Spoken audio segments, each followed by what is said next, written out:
ان کا صرف پیسہ ایمان ہے، یہ اللہ کو بھول چکے ہیں۔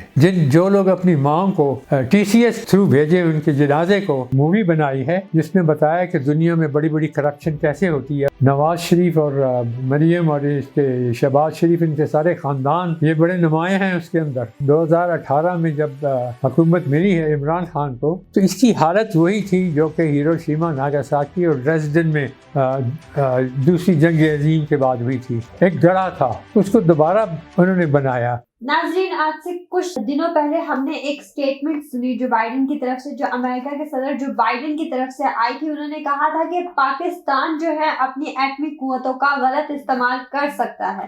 آج سے 20 سال پہلے امت نیوز پیپر میں سجاد حیدر صاحب نے کہا تھا کہ پاکستان کی ایٹمی قوتیں امریکہ کو کھٹک رہی ہیں۔ آج سے 20 سال پہلے انہوں نے یہ بات بتا دی تھی کہ امریکہ کو پاکستان کی ایٹمی قوتیں کھٹک رہی ہیں، اور آج سے 20 سال کے بعد جو بائیڈن کی طرف سے بھی ہمیں یہی سٹیٹمنٹ دیکھنے کو ملتی ہے۔ تو سر، اس بارے میں آپ کیا کہیں گے؟ تو یہ کوئی دیکھیں، میں امریکہ میں رہ چکا ہوں، اور میں نے کیا کہا تھا اسی انٹرویو میں؟ سر، انہوں نے اسی انٹرویو میں کہا تھا کہ بے نظیر اور نواز شریف دونوں نے سچ کہا ہے، دونوں غدار بھی ہیں، سیکیورٹی رسک بھی سیاستدانوں نے فوج کو کمزور کرنے کی کوشش نہ کی تو آج یہی صورتحال نہ ہوتی۔ اور آج اگر ہم دیکھیں تو پاکستان میں یہی صورتحال ہے، زرداری کی حکومت ہے، نواز شریف کی ہے، شہباز شریف کی ہے۔ اگر ان سیاستدانوں کو نکال کے جو سن 2002 میں گئی تھی، ان سیاستدانوں کے نام نکال کر موجودہ سیاستدانوں کے نام رکھے جائیں تو بھی یہی صورتحال ہے۔ سر، اس بارے میں بھی آپ کیا کہیں؟ تو دیکھیں، میں امریکہ میں ڈپلومیٹک پوزیشن میں رہا ہوں، ایئر اٹیشے رہا ہوں، اور جیسے آپ نے دیکھا کہ میری تصویریں ہینری کسنجر کے ساتھ ہیں، راکفیلر جو وائس پریزیڈنٹ تھے امریکہ کے ساتھ۔ تو میں اسٹیٹ ڈپارٹمنٹ میں بہت لوگوں کو جانتا تھا، پینٹاگون میں، اسٹیٹ ڈپارٹمنٹ میں۔ اور یہ جو ڈپٹی سیکرٹری ہوتے ہیں جیسے ڈونلڈ ڈو ہے، ایسے لوگ جو تھے وہ تو بڑے ان کو فخر ہوتا تھا کہ مجھ سے ملنا، کئی جو ان میں سے میرے ساتھ ویکنڈ میرے گھر پہ گزارتے تھے۔ تو ان کی حیثیت نہیں ہوتی ہے اتنی کہ یہ ایک نیوکلیر پاور کو اور 22 کروڑ کی قوم اور ایک بہت اچھے، پہلی دفعہ ایک لیڈر آیا قائد اعظم کے بعد، لیڈر، باقی حکمران تھے، حکمرانی کرتے تھے، لوٹ مار کے لیے آتے تھے، چاہے وہ ڈکٹیٹر تھے ایوب خان سے لے کے یہ جو ہے نواز شریف وغیرہ، اور یہ بینظیر، یہ سب پیسہ بنانے کے لیے، لوٹنے کے لیے اپنی طاقت کو، ان کو کہتے ہیں کلپٹوکریٹس، انگلش میں ان کو کلیپٹوکریٹ کہا جاتا ہے۔ اور اب میں جب سوچتا ہوں، میں نے ایک امریکن لیڈی آئی تھی ریسنٹلی، میں نے اس سے پوچھا یہ بتائیں کہ میں چونکہ امریکہ میں رہ چکا اور میں جانتا ہوں میں تو ان سے سینئر لوگوں کو جانتا تھا، جب میں ہینری کسنجر سے ایسے لوگوں سے مل چکا تھا، ان کے ساتھ میں ہم نوالا ہم پیالہ بھی ہوا تھا، تو اس لیول کے لوگوں کو میں اچھی طرح جانتا تھا۔ اب ان کی کیا اتھارٹی ہوتی ہے، وہ کبھی ہو نہیں سکتا کہ ڈونلڈ ڈو جو ہے ایک ملک کے سفیر کو بلا کر اور اس سے کہے کہ آپ اپنے اس کے پرائم منسٹر کو ہٹا دیں اور آپ اپنی حکومت کو یہ اس کو کیا کہتے ہیں، ووٹ آف نو کانفیڈنس کروائے۔ اور بھائی تم کون ہوتے ہو؟ تم امریکہ ہو تو اپنے گھر پہ ہو۔ ہم اس وقت، ہماری قوم اس وقت اٹھ کے اپنی خود مختاری کا دعویٰ کر رہی ہے، اپنی خود مختاری کا سبق سیکھ رہی ہے۔ ان کی جو 70 سال کی جو وہ پڑے ہوئے تھے نیند کے اندر، وہ اٹھ کے جاگ اٹھے ہیں، اب قوم جاگ رہی ہے، تم کون ہو میں کہنے والے۔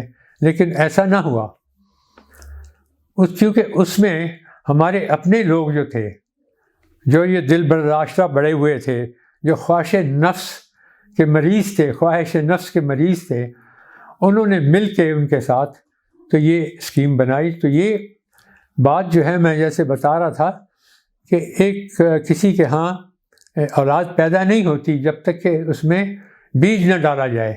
تو یہ بیج جو ہے، اس کو آپ کانسپریسی سمجھیں، اس کے بعد وہ پلتا ہے ماں کے پیٹ کے اندر۔ تو وہاں پر یہ جب انہوں نے اس میں بلنڈر میں ڈالا اس کو کہ دماغ یہ کہ پاکستان میں حکومت کو بدلا جائے، تو یہ تو ہائیسٹ لیول پہ ہوا نا. یہ تو جو ہائیسٹ لیول ہے، جو کہ اس ملک کا جو پریزیڈنٹ ہے، صرف وہی سوچ سکتا ہے، اور وہ پھر اپنے لوگوں کو بلا سکتا ہے، CIA کو، اسٹیٹ ڈپارٹمنٹ کو، اور کہتا ہے کہ یہ آئیڈیا ہے، اس کو آپ اب اس میں ڈالیں. اپنی جو ہماری عادت ہے کرنے کی، ملکوں کی حکومتیں ہٹانے کی، جو ہم نے ساری عمر کیا ہے، اس کو دیکھیں کیسے کیا جائے. 2 طریقے ہوتے ہیں. ایک طریقہ ہوتا ہے جو لیبیا میں استعمال کیا، جو افغانستان میں ہے، طاقت کے زور سے. وہ ان کو پتہ تھا کہ طاقت کے زور سے نہیں ہو سکتا. انہوں نے کہا اچھا تو پھر ایسے کریں کہ یہاں پر جو لوگ خریدے جا سکتے ہیں، جو غداری کا جن میں مادہ ہے، ان کو آپ اپنی طرف لائیں، اور پھر یہ کانسٹیٹیوشنلی اس کو گورنمنٹ کو ہٹا دیں. تو یہ کانسپریسی وہاں سے شروع ہوئی، اور باقی سب کو پتہ ہے. لیکن یہ کہنا کہ یہ کانسپریسی نہیں تھی، یہ سب سے بڑی حماقت ہے جو بھی کہتا ہے. کیونکہ میں 90 سال کا ہوں، میں نے ساری دنیا دیکھی ہے. میں نے شہنشاہوں کے ساتھ میری پرابلم ہوتی تھی، جیسے آپ نے دیکھا، پڑھا ہے آپ نے کہ شہنشاہ ایران جیسے لوگوں کے ساتھ، ضیاء الحق کے ساتھ، اپنے ایئر فورس چیف کے ساتھ میں ان سے مطلب ہے کہ پھڈا لیتا تھا، کیونکہ مجھے کسی کا خوف نہیں تھا. خوف خدا تھا، ہمیشہ خوف خدا تھا. اور اللہ نے بچایا. ہم نے جو جنگیں لڑیں، جو ہم گئے تو وہاں ہمارے طرف جو دشمن کے گولے آتے تھے، اگر آپ کو ان کی تعداد بتاؤں تو آپ حیران رہ جائیں گی. تو صرف اللہ تعالیٰ جو تھا وہ ہمارا محافظ تھا. تو اسی پہ یقین ہے، اسی پہ یقین آخری دم تک، آخری دل کی دھڑکن لے کے جاؤں گا. مجھے کسی کا ڈر نہیں. میں آپ کو یہ بتانا چاہتا ہوں کہ یہ جو کچھ بھی ہوا ہے، یہ یہ بلنڈر کے اندر یہ کانسپریسی بنی ہے. اور اس میں جب کہا گیا ہے، جب مانا گیا ہے، اس کو کہتے ہیں کہ یہ مداخلت تھی. اگر آپ کو تھوڑی سی بھی اپنی قومیت ہو، پاکستان کے ساتھ کے لیے آپ کا دل دھڑکتا ہو، اور خاص طور پہ آپ نے وردی پہنی ہو، جیسے ہم لوگوں نے وردی پہنی تھی. ہم جب لڑائی جنگ میں جاتے تھے تو ہمیں پتہ تھا کہ اس میں خطرہ ہے جان کا، لیکن ہم قائد اعظم کے پاکستان کے لیے لڑنے جاتے تھے. ہم اللہ کے نام پہ لڑنے جاتے تھے، اور شہادت ملتی تو اس سے بڑا درجہ کیا ہو سکتا ہے. تو مجھے یہ سمجھ میں نہیں آتی کہ وردی پہن کے انسان اس موڑ کی طرف، اس جو صراط مستقیم ہے، یہاں سے کیوں ہٹتا ہے، کیسے ہٹتا ہے، اور اس کی کیا وجہ ہے. میں تو صرف یہی لفظ استعمال کرتا ہوں، خواہش نفس. اپنی ذات کے لیے جو انسان سوچتا ہے، اپنے مادر وطن کے لیے نہیں سوچتا، تو وہ پھر بالکل بہک جاتا ہے، وہ مفلوج ہو جاتا ہے. ذہنی اور روحانی طور پہ وہ مفلوج ہو جاتا ہے. اس کو صرف اپنی ذات کے لیے، اپنے جو ہے اس کے لیے جو آپ دیکھ رہے ہیں، آنکھوں سے دیکھ رہے ہیں کیا ہوتا ہے. اب جب وہ کیا کامیابی تو نہیں اس کو کہا جا سکتا. پاکستان کی بدقسمتی پھر ہوئی. 8ویں دفعہ 10ویں دفعہ حکومت کو بدلایا گیا رات کے وقت. اس میں جن کا نے حصہ لیا وہ بھی ساری قوم کو پتہ ہے. اب قوم جاگ چکی ہے، ہر ایک کو معلوم ہے کہ کس نے حصہ لیا، کہاں پہ اس کو روک لیا جا سکتا. جب سیلاب آتا ہے، اگر آپ میں اگر جذبہ قوم ہے، آپ کو اگر قائد اعظم کے الفاظ جو ہیں، قائد اعظم رحمۃ اللہ علیہ کی عظمت کی آپ کو سمجھ ہے کہ مسولینی جیسے بندے نے کہا، مسولینی آپ کو پتہ ہے کون تھا، اٹلی کا جو پریزیڈنٹ تھا، فیسسٹ تھا، اس نے کہا تھا کہ جناح جیسا بندہ صدیوں میں ایک دفعہ پیدا ہوتا ہے. میں اب کہنے سے گزیر نہیں کروں گا کہ اب ہماری اس صدی میں پہلا شخص پیدا ہوا ہے جو عمران ہے. اس میں خامیاں ہوں گی، ہر انسان میں خامیاں ہوتی ہیں، لیکن لیڈر بن کے وہ ابھرا ہے. اور لیڈر جو ہوتا ہے ایک اسٹیچر ہوتا ہے، تو اس نے یہ اسٹیچر لیا ہے. اب پرابلم یہ ہے کہ ہم کہاں جا رہے ہیں. وہ اس وقت عمران جو ہے، وہ جو سمندر کا ریلا اوپر اٹھتا ہے، تو یہ اس کی بلندی پہ ہے. تو سر یہ جو سیاسی انتشار پھیلا ہوا ہے پورے ملک میں، آپ اس کا کیا حل دیکھ رہے ہیں؟ آپ کی نظر میں اس انتشار کو ختم کرنے کا کیا حل ہے؟ آپ جس چیز کو انتشار کہتے ہیں میں سختی سے اس کی مذمت کرتا ہوں. انتشار نہیں، یہ اس قوم کی بیداری ہے. آپ جس کو انتشار کہہ رہے ہیں وہ ایک احمق جیسا ثناء اللہ یا یہ شہباز شریف جو کہ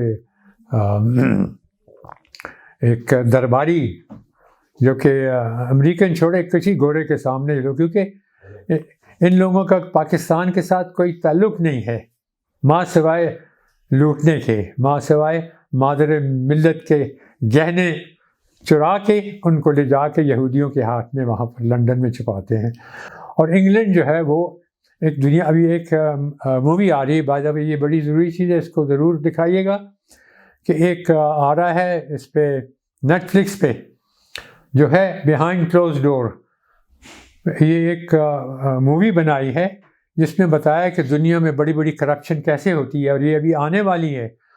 اور آپ کی حیرانی ہوگی، اور ایک قوم کے لیے بڑی شرمناک بات ہے کہ وہ مووی جو ہے وہ دنیا کی ہسٹری بتاتے ہیں، کرپشن کی ہسٹری، جو بڑی بڑی کرپشن کیسے کی گئی بڑے بڑے جگہوں نے. اس میں جناب یہ نواز شریف اور مریم اور اس کے شہباز شریف، ان کے سارے خاندان، اور میرے خیال میں زرداری کا بھی نام ہوگا، یہ بڑے نمایاں ہیں اس کے اندر. تو یہ اس قوم کے ایک ماتھے پہ ایک بڑا کالا ٹیکا ہے یہ ان کا، اور یہ ہے اس وقت حکمران. تو یہ بڑی شرم کی بات ہے. میں اس وقت 90 سال کا ہوں. میں قائد اعظم کے پاکستان کو اپنی رگ کے اندر، اپنے خون کی ہر قطرے میں دیکھتا ہوں. اسی لیے اگر آپ میری باتوں میں دیکھتے ہیں کہ اس میں کوئی طیش ہے، یہ صرف ان کا پیسہ ہے. آپ یہ سمجھ لیں ایک بات، ان کا صرف پیسہ ایمان ہے. یہ اللہ کو بھول چکے ہیں، ان کو حشر کے دن کا کوئی نہیں. لیکن اللہ ان کو سزا دے رہا ہے. جو لوگ اپنی ماں کو ٹی سی ایس کے بغیر کے تھرو بھیجے ان کے جنازے کو، وہ شخص کس قسم کے انسان ہے؟ وہ تو انسان نہیں رہتے. اور جو لوگ چھپے ہوئے ہیں، جو 3 دفعہ پرائم منسٹر بنا، اور یہ کیسے بنا اس کی بھی کہانی جو آپ دوسرا انٹرویو کریں میں بتاؤں کہ یہ کیسے چوری کرتا تھا ووٹ. میں نے اپنی آنکھوں سے دیکھا ہے. میں الیکشن کمیشن کے سامنے آیا ہوں خود. خورشید قصوری بھی اسی دن آئے ہوئے تھے، وہ ساتھ بیٹھے ہوئے تھے. اور الیکشن کمیشن کے ساتھ میں نے وہ کی اس دن، جو اس کا تھا، وہ ریٹائرڈ چیف جسٹس تھے. تو ان کے ساتھ میں نے ایسی بری کی اس دن کہ وہ وہاں پہ جو بیٹھے ہوئے تھے، یہ اپنے آپ کے یہ والے جو ہوتے ہیں میڈیا والے، وہ دنگ رہ گئے. میں نے ان کو کہا کہ آپ کس قسم کی یہ الیکشن کرا رہے ہیں؟ یہ میں نے ثبوت آپ کے سامنے پیش کیے اور آپ مجھے کہتے ہیں کہ یہ ڈپلیکیٹ ہو جاتا ہے. میں نے کہا بہرحال علیحدہ انٹرویو ہونا چاہیے.